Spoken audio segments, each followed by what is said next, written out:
Shalom, haleluya. Saudara yang terkasih dalam Tuhan, kembali dalam program Memulai Hari bersama Kristus dengan saya Pendeta Geri Tengker. Dan saya Ati Indira Pardede. Hari ini kita masuk ke dalam bagian ke-9 atau bagian terakhir dari serial khotbah renungan buah roh. Tetapi sebelum kita membaca firman dan merenungkannya, dimanapun kita berada, kita boleh bersatu hati, kita berdoa. Tuhan Yesus yang baik, terima kasih Tuhan buat segala kebaikan dalam kehidupan kami. Pada pagi hari ini kami ingin merenungkan firman-Mu. Pimpinlah kami dengan Roh Kudus-Mu, dan kami siap mendengarkan firman-Mu. Haleluya, amin. Amin. Judul renungan kita pada pagi hari ini adalah kunci kemenangan hidup, yang terambil dari 2 Timotius 1 ayat yang ke-7. Sebab Allah memberikan kepada kita bukan roh ketakutan, melainkan roh yang membangkitkan kekuatan, kasih, dan ketertiban. Saudara yang terkasih di dalam Tuhan, hari ini kita sampai pada buah roh yang terakhir, yaitu penguasaan diri. Kenapa ini menjadi sebuah hal yang harus kita renungkan? Karena dunia saat ini penuh dengan kehidupan yang tidak terkontrol. Emosi yang meledak-ledak di media sosial, bahkan juga di kehidupan nyata. Gaya hidup yang tidak terkendali.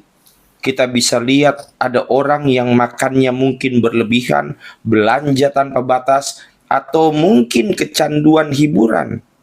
Belum lagi di dunia sekarang ini kita lihat moral yang makin merosot karena orang tidak bisa mengendalikan hawa nafsunya. Banyak orang berpikir bahwa kebebasan adalah melakukan apapun yang mereka mau. Tetapi sebenarnya kebebasan sejati adalah mampu mengendalikan diri sendiri. Itu sebabnya dalam bahasa Yunani kata untuk penguasaan diri adalah enkrateia, yang berarti menguasai atau menundukkan keinginan dan emosi dengan disiplin dan kebenaran. Dan hari ini kita akan belajar mengapa penguasaan diri sangat penting dan bagaimana kita bisa hidup dengan penguasaan diri. Yang pertama, penguasaan diri adalah tanda orang yang dewasa dalam roh.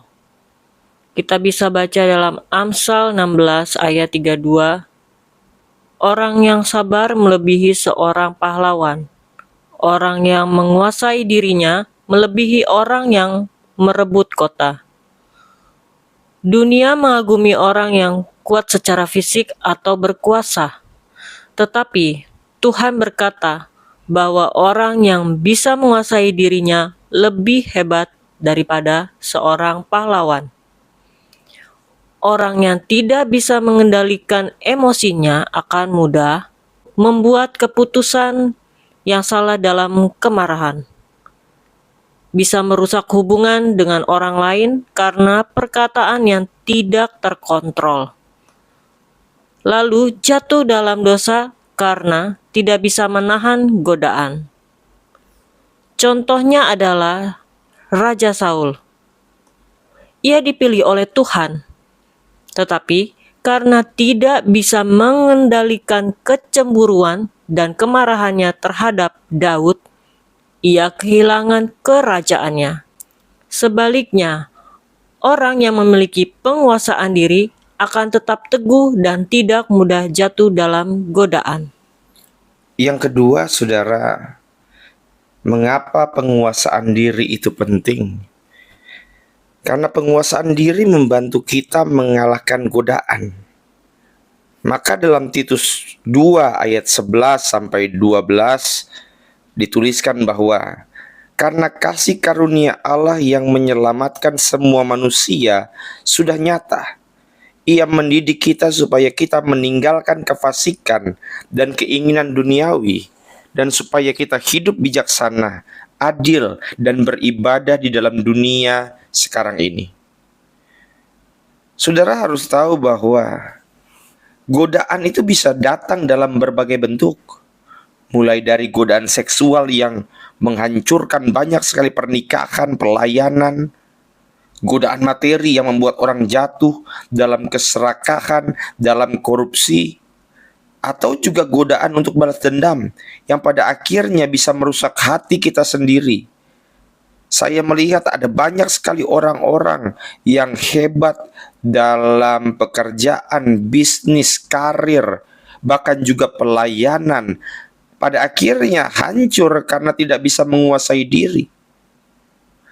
Contoh yang paling bagus yang bisa kita pelajari mengapa penguasaan diri itu bisa membantu kita mengalahkan godaan adalah waktu Yusuf ada di rumah Potifar. Saudara masih ingat ketika istri Potifar mencoba menggoda Yusuf? Apa yang dilakukan oleh Yusuf? Iya, dia memilih untuk lari daripada jatuh dalam dosa. Itu adalah contoh penguasaan diri yang luar biasa. Dan karena itu, Tuhan memberkati Yusuf dengan luar biasa. Jadi artinya apa? Jika kita ingin hidup dalam kemenangan, kita harus memiliki penguasaan diri untuk berkata tidak terhadap dosa. Yang ketiga, penguasaan diri membantu kita menjadi saksi Kristus. Kita baca dalam 1 Korintus 9 ayat 25. Tiap-tiap orang yang turut mengambil bagian dalam pertandingan menguasai dirinya dalam segala hal. Seperti seorang atlet yang ingin menang, harus disiplin dalam latihan dan menjaga tubuhnya. Begitu juga dengan kita sebagai orang percaya. Kita harus mengendalikan diri dalam perkataan, tindakan, dan kebiasaan kita. Contohnya, seperti Daniel di Babel, yaitu ketika semua orang menikmati makanan raja yang mewah, Daniel memilih untuk menjaga dirinya dengan hidup sesuai standar Tuhan. Kita bisa baca dalam Daniel 1 ayat 8. Dan karena itu, Tuhan mengangkatnya menjadi orang yang berpengaruh di kerajaan Babel. Kita sebagai orang percaya, jika kita bisa menguasai diri, kita akan menjadi teladan yang baik bagi dunia. Yang keempat, saudara, penguasaan diri membantu kita menghadapi tantangan hidup. Kalau kita baca dalam Yakobus 1 ayat 19, "Hai saudara-saudara yang kukasihi, ingatlah hal ini. Setiap orang hendaklah cepat untuk mendengar, tetapi lambat untuk berkata-kata dan lambat untuk marah." Dalam hidup kita akan menghadapi banyak situasi yang bisa memancing emosi kita. Mungkin emosi, temperamen kita bisa muncul ketika kita merasa diperlakukan tidak adil, dihina, atau bahkan dikritik oleh orang lain. Bisa juga itu muncul ketika kita menghadapi tekanan dalam pekerjaan atau dalam pelayanan. Orang yang tidak bisa mengendalikan diri akan marah, frustasi, bahkan bisa menyerah. Tetapi orang yang memiliki penguasaan diri akan tetap tenang, sabar, dan dengan ketenangan yang ada, dia dengan mudah juga bisa mencari solusi dengan hikmat Tuhan. Dan tidak ada contoh yang lebih baik daripada apa yang dicontohkan oleh Tuhan Yesus. Kita bisa bayangkan ketika Tuhan Yesus disiksa, disalibkan. Seharusnya secara kekuatan otoritas dia bisa membalas itu. Tetapi Tuhan Yesus tidak membalas. Apa yang dilakukan? Justru ia tetap mengasihi dan bahkan berdoa bagi musuhnya. Itu adalah puncak penguasaan diri yang sejati. Artinya jika kita ingin menghadapi hidup dengan kemenangan, jika ingin kita melihat banyak berkat, kita harus belajar menguasai diri seperti Yesus. Maka saudara, pertanyaannya, bagaimana kita bisa memiliki penguasaan diri? Yang pertama, hidup dalam hubungan yang dekat dengan Tuhan. Dan yang kedua, mengisi pikiran dengan firman Tuhan. Ketiga, belajar mengontrol perkataan dan emosi. Yang keempat, berlatih untuk menahan diri dalam hal-hal kecil. Yang terakhir, saudaraku, yang kelima, berserah pada Roh Kudus untuk menuntun hidup kita. Saudara, penguasaan diri adalah kunci kemenangan hidup.